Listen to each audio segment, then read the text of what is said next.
All right, everybody, we got another very special guest for y'all this week. Everybody, welcome to the show, Mr. Ray Jamison. Welcome, Ray. Good to be on, guys. This is always a good time to talk about anything, camera to camera. It's kind of funny. 5 years back, this was like the most exciting thing to do because you couldn't go face to face. But Yeah. I never outgrew it. 5 Yeah. years later, and I like speaking to people across the planet, across the country, internationally, nationally, just outside the city. It's a good time just meeting new faces and riffing and talking about stuff. Yeah. I mean, we're in the very convenient position to already have an existing podcast about promoting creators when creators really needed an outlet about 5 years ago. So it was amazing how we were doubling up on interviews. Right on. Yeah. And actually, I mean, we're approaching 500 something interviews. Well, we'll be at this is episode 468, right? So Wow. Yeah.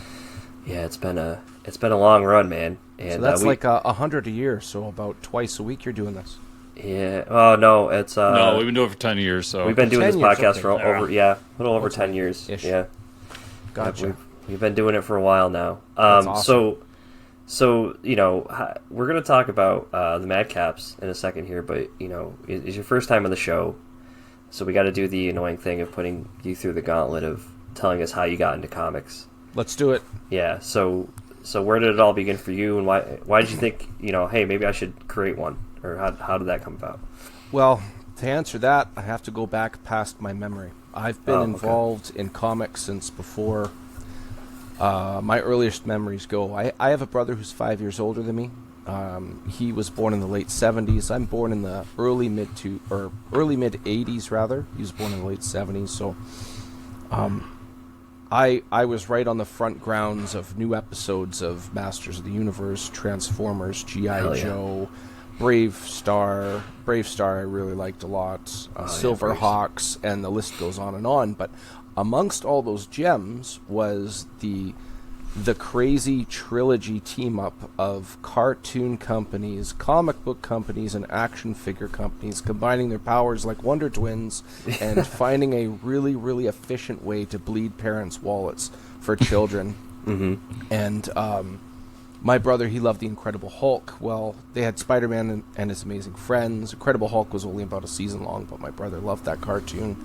And by the time the 90s hit, I was 1990, I turned 6 and started to have not just being my brother's sidekick, but enjoying my own cartoons. So obviously around that time, it goes without saying, Ninja Turtles absorbed the majority of my life for a handful of years there.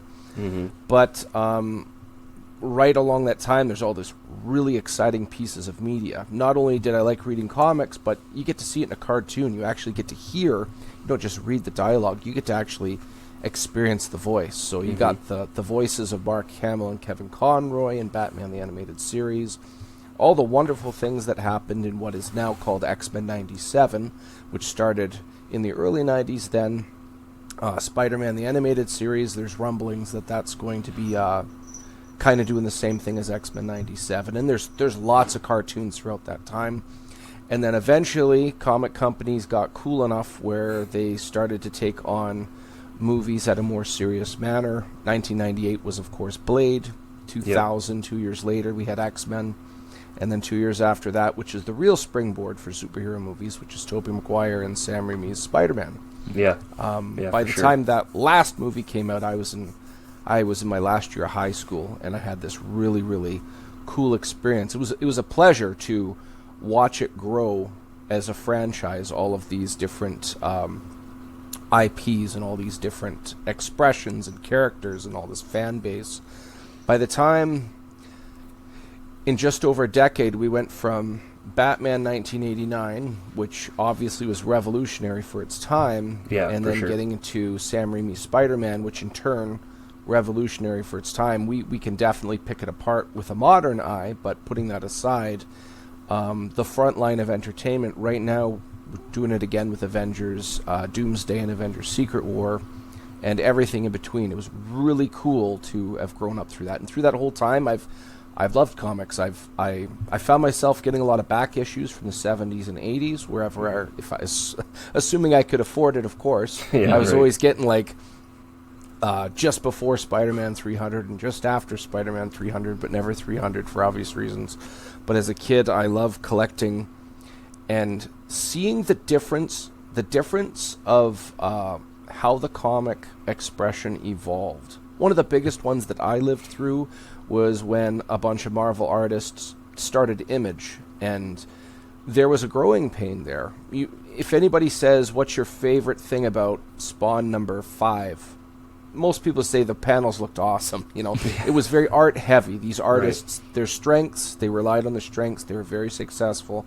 All the power to them. But that started a real growing pain throughout the back half of the 90s, where everybody was trying to make, like, even Incredible Hulk sidekick Rick Jones, even he had like muscles. Everybody had to be all muscles and look like they're dancing, like they're marionettes and stuff in every image. And eventually the story game caught up to it. And the first one to come to mind is Brian Michael Bendis with Ultimate Spider-Man, which kind of reestablished, oh, you know what? Story's kind of cool. We should read these and not just like the art. And I have to disclaim, throughout the 90s there were some really cool story arcs, but it was definitely challenging to understand the balance of having a good picture and having a good story to justify the picture.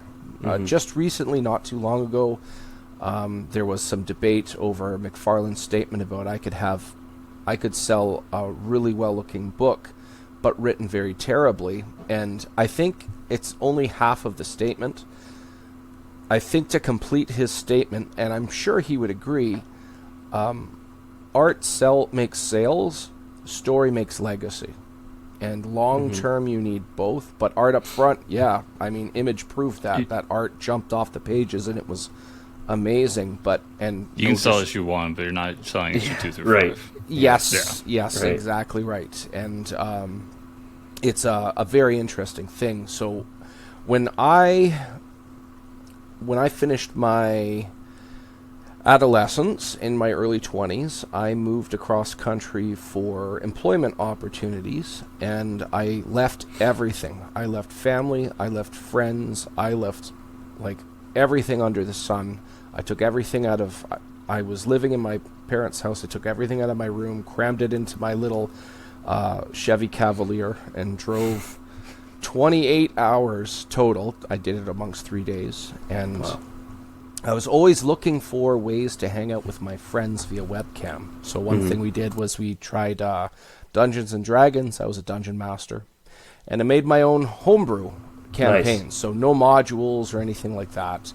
And we carved out some really awesome stories. To this day, I actually still have a campaign that I'm running based off of that lore and the realm cool. that takes care of. And that's the better part of 15 years ago. Wow. Eventually, I wanted to express some of these stories, and I wanted to do it through comic books. I loved comic books. I love the impressions they gave me. I wanted to give others those similar impressions. I wanted something on parallel to that, and I eventually wrote out the script for a 3-issue miniseries. This is my first time on the creative side of a comic book. I would be foolish to think I'm going to make it ongoing monthly and then watch it burn out after issue 6 or something like that. So I wanted a complete package, something that when somebody reads it and finishes it, regardless of whether it's the best or the worst, I want the person to feel like, you know what, that was worthy of the comic industry, and I'm glad I read it. Mm-hmm. And that's the shortest version I can give you of the inception of this book. No, that's great. I mean, that's what becomes Madcaps. Yes. Yeah. So when you look at Madcaps, and I mean, we talk about art, right? Some of those covers there. I mean, you do have it's like a ragtag D&D party, right? Is that yes. Or is that what we're looking at? So that's what these characters are based off of. Within reason. So okay.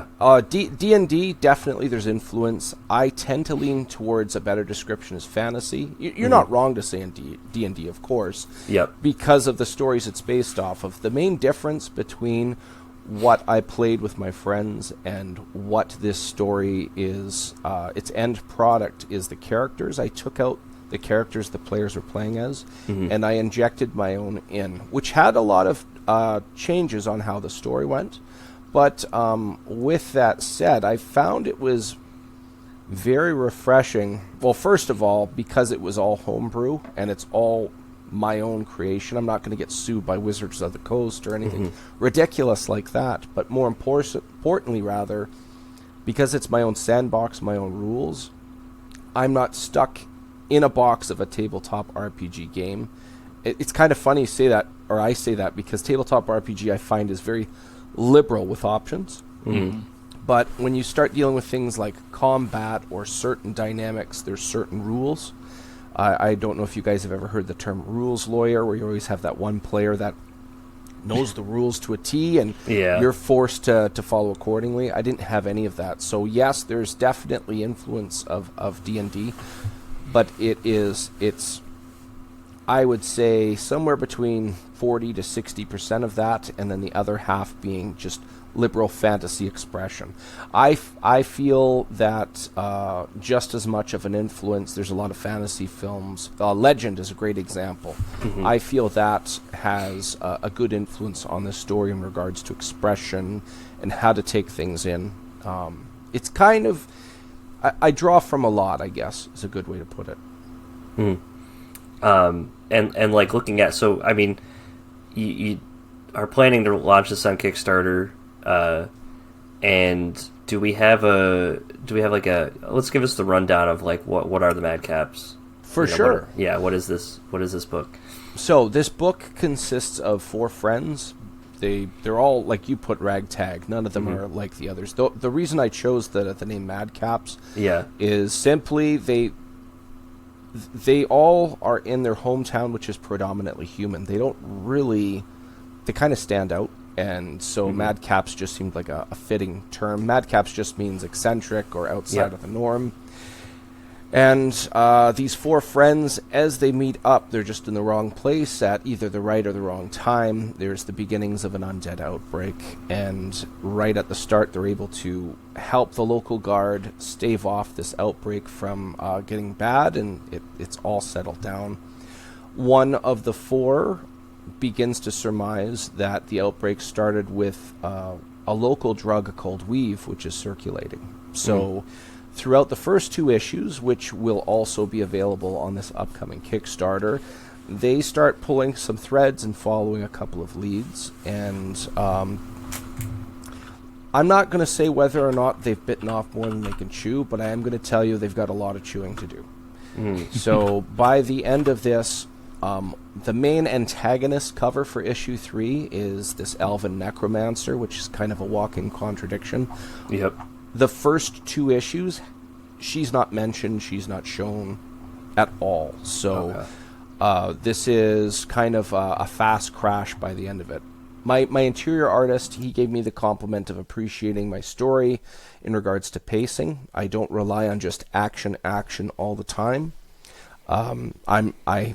I can slow it down, give it justified dialogue, and then set it up for the justified action. Issue 3 is almost all action because they finally catch up to confirming whether or not this drug has to do with this undead outbreak, but more importantly, what's really going on with this undead outbreak. Wow. And I gotta ask, because just based on the images from your Kickstarter page, this character reminds me of my character in D&D. This little halfling guy, with the hammer. Is he just like a chaos agent? Well, Dun-and-Eni is actually a half gnome, half dwarf. He has a hard time fitting in with either of his cultures, but he does draw heavily on both of their bloodlines. Because of this, he finds friends are just as close of a bond as any family member. He, for whatever reason, he doesn't fully understand, but his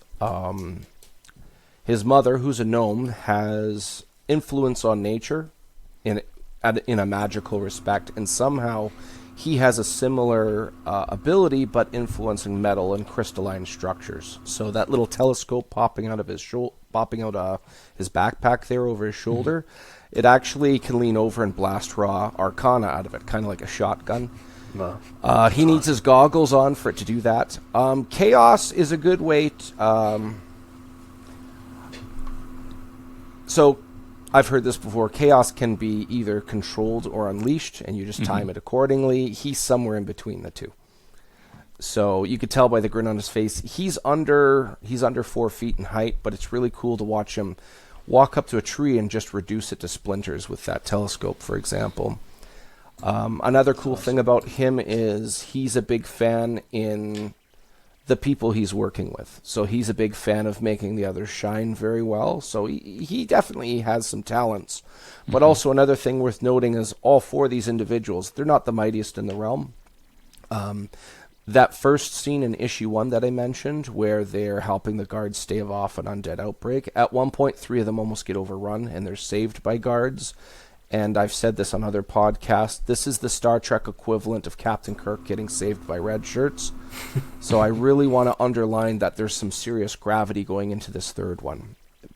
Okay. They're the closest to solving a problem, as it says on the Kickstarter pre-launch link. They're actually trying to hunt this individual down and trying to stop a curse from plaguing their hometown by sunrise.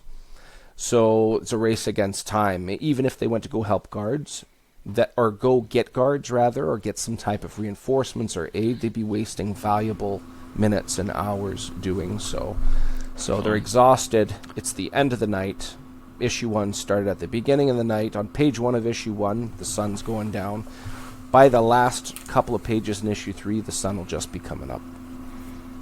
Okay. And when our listeners go and check out the campaign when it goes live, I know right now you're still in the pre-launch phase, but what can they expect when the campaign goes live for variant covers or extras? I'm assuming there'll be a catch-up tier, things like that.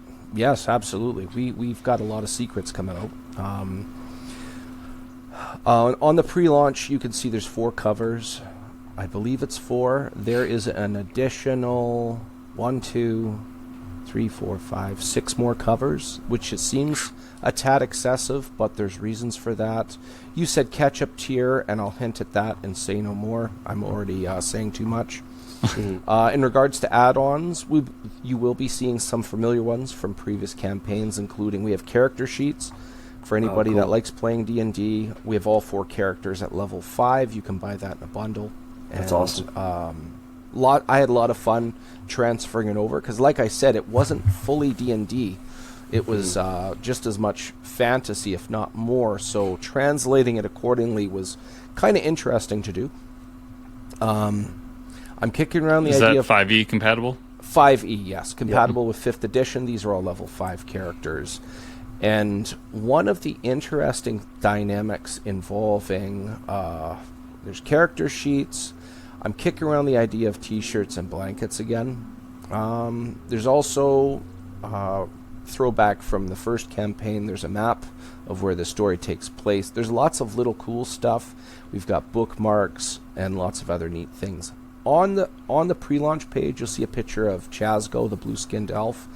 That image, everything white on that is glow in the dark. Oh, cool. And then you mentioned little Dunanini there in his fiery image there. That's going to be lava foil cover. That's cool. So we've got some other stuff on the go here. I've said this like every April for the last, well, including this April, it'll be 3 Aprils I released an issue. It's torture for the last 2.5 years not being able to talk about issue 3. Yeah, it'll be a relief to finally talk more about it. Oh, okay. It was so satisfying just to release that antagonist cover with the Alvin Necromancer, because that I've just been sitting on forever. It's just been these guys, these 4 individuals rather, just kind of what's going on here, and finally there's some type of a punchline, some type of where is this going finale, if you will. No, that's awesome. I think necromancers make for the best villains. I saw a really funny meme of Lord of the Rings where it shows Aragorn, you have my sword, and then Legolas, Gimli, you have my axe, Legolas and my bow, and then the necromancer and your dead brother. Just there to find him. That's awesome. Yeah. Here you go. No, I think this is really cool. I mean, Chris and I are huge D&D fans, and we still play. So I think combining those two types of medias together and telling that story with comics is always really awesome. I've been noticing a trend as of late that fantasy seems to be growing a bit in comics. Yeah, which is great. Need more of that. You go back 10 years, that wasn't so much a thing. I mean, it's been around, but never anything like, bam, a statement. It's always superheroes in modern times, punching each other through buildings, etc., etc. It's a big circle. Like we always hit the same kind of things over and over again. So you just got to stick around long enough to be there for the rise. And I remember us talking to Jim Zub about that, and he was kind of similar. Like, he's always been doing fantasy stuff, and he just got with Titan Comics and Conan at the right time, and now like everybody's about it. Right. Yeah. I would love as kind of my final question. You're with Filbo Publishing, and I know that means you'll get into more local comic shops, bookstores, stuff like that. What does that mean for this book's future? For those people that don't do Kickstarter. Okay, the short answer is these 3 issues are it. That's the plan. I've had people asking if I want to continue. I've had some people disappointed that it's only 3 issues. The reason for that, like I've already said, this is my first time on the creative side. I'm just flattered that Filbo Publishing took a chance on me. Phil Russert, shout out to them. But also Filbo Distribution, we're going to take my book and put it into a trade paperback. Oh, so cool. You'll be able to ask your local comic shops, look up the Madcaps through Filbo Distribution. Eventually that will be a thing. Awesome. That's really very cool. And so I guess that kind of adds another question for me. Sorry, Mike, but no, you're good. What is this your? After doing this, do you have the bug? Do you have more stories you want to tell? Do you have other books you would like to do in the future? I have lots of ideas, but I've been conservatively entertaining these ideas, and the reason for that is I want to see how successful or lack thereof this last issue does. I mean, this is not my day job. I've got a wife and children, and they're my priority, and I don't want to be doing a thing where I'm continuously in the hole financially at the expense of my household. So I'm enjoying it. I'm looking forward to doing this more, and if the fans are loving this, then I'm more than happy to keep on doing it. That's, I guess, the most concise answer I can give you. No, very cool. That's great and realistic expectations, I think. Yeah. And I don't know if we talked about it. I can't. Sorry if we already did, but the date that it goes live on Kickstarter. April 16th. April 16th. Awesome. So as of our recording, that's approximately 5 weeks from Yeah. Me saying it at this moment. Yeah, but everybody can go onto the page now and go check it out, Madcaps, and notify yourself for the launch. And Madcaps is we just hit our 130th follower on the pre-launch. Yeah, that's great. I'm really excited about that. That is an all-time high. So one thing that's encouraging is repeat customers, if you will. So there is people that are enjoying it. There is a little bit of a fandom. My thing moving forward is making sure everybody knows what's out there. And most importantly, this is the last of the issue, but all 3 issues are going to be available on the Kickstarter when it launches. There will be a catch-up tier, and there will be more excitement to talk about that at the moment, which I can't say any more about.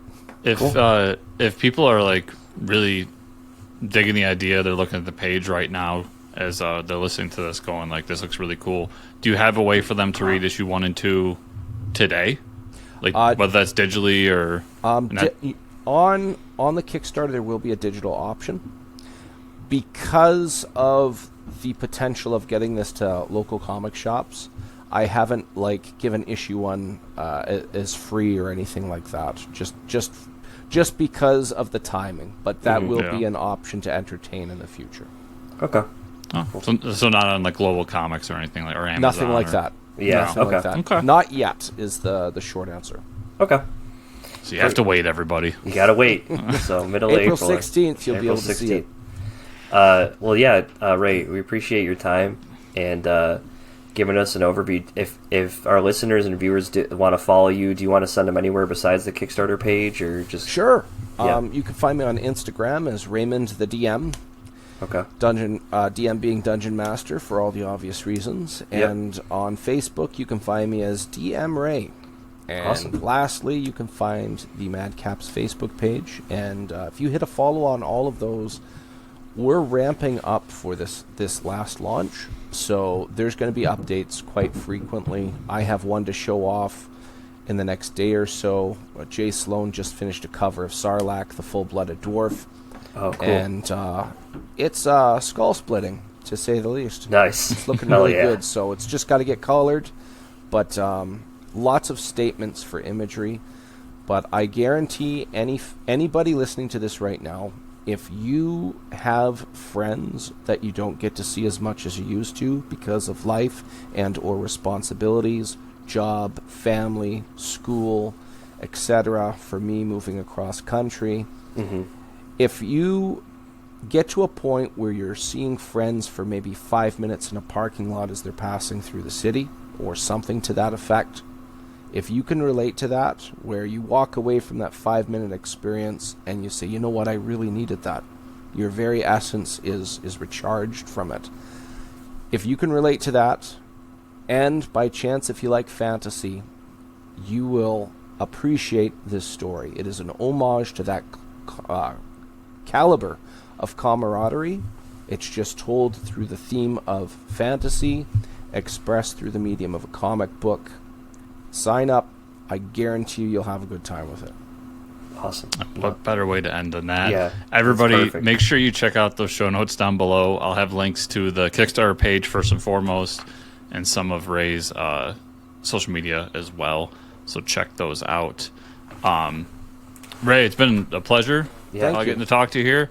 We'll definitely have to do it again, assuming you decide to do another project in the future. We hope you do. Yep, absolutely. And yeah, I'm sure we get like 2 hours out of you from this conversation. For sure.